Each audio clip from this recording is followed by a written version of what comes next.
commissaires, chefs de bureau économique aux consuls généraux. Ces Sénégalais de la diaspora entendent, à travers cette démarche, jouer leur partition dans la mise en œuvre de la politique de développement économique et social du chef de l'État. Ils ont fait le déplacement et payé les frais de séjour de leurs propres moyens, un engagement bénévole pour répondre à l'appel du pays et du président Macky Sall qui invite les Sénégalais à investir davantage dans l'agriculture, un secteur porteur de croissance. Je partage fermement votre vision et votre ambition de développer notre cher pays à travers l'agriculture. Et j'ai pris la décision moi-même en janvier 2014 de répondre avec enthousiasme à cet appel. Après études et investigations, mon choix s'est porté vers la filière maïsicole.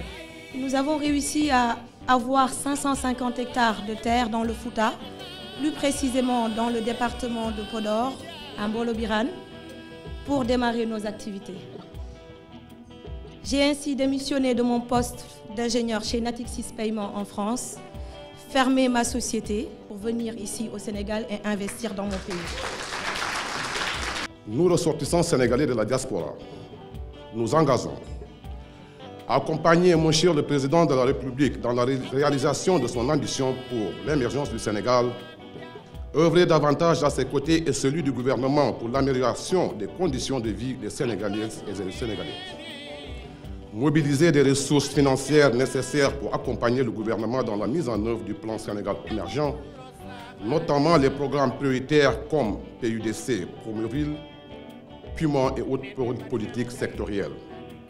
Orienter davantage les ressources financières en direction d'investissements dans des chronos porteurs. Utiliser notre savoir-faire et notre expertise au service du développement du Sénégal et de nos terroirs. Une ambition généreuse de la diaspora de participer au développement du Sénégal saluée par le chef de l'État, des Sénégalais dont le rôle est d'être les premiers ambassadeurs économiques du Sénégal dans leur pays de résidence. Vous n'êtes pas seulement pourvoyeur de fonds, d'argent pour les familles restées au pays.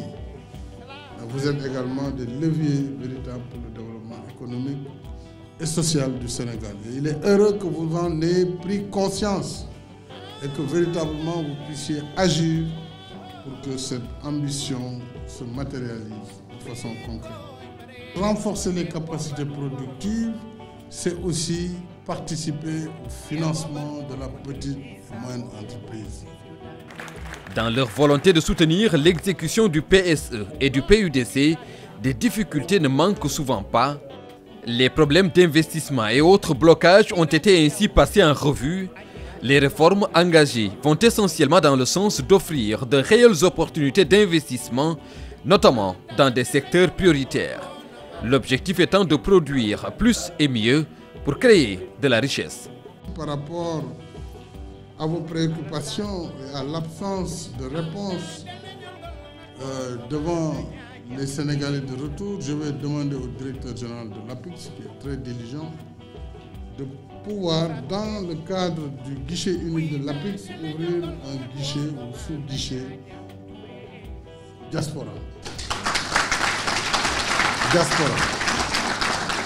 Au lieu qu'ils ne fassent le tour un peu partout, qu'ils viennent à l'APIX. Et dans le guichet unique, vous aurez un bureau, un desk. Diaspora. Je veux investir, je veux faire ceci, je veux faire cela.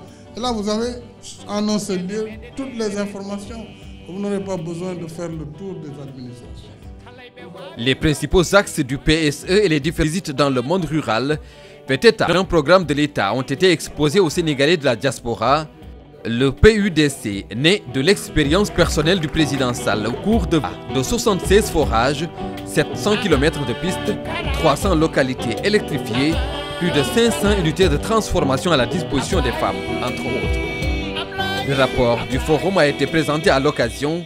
La rencontre sera désormais annuelle pour faire le bilan des activités concrètes et tracer les perspectives d'un développement encore plus inclusif.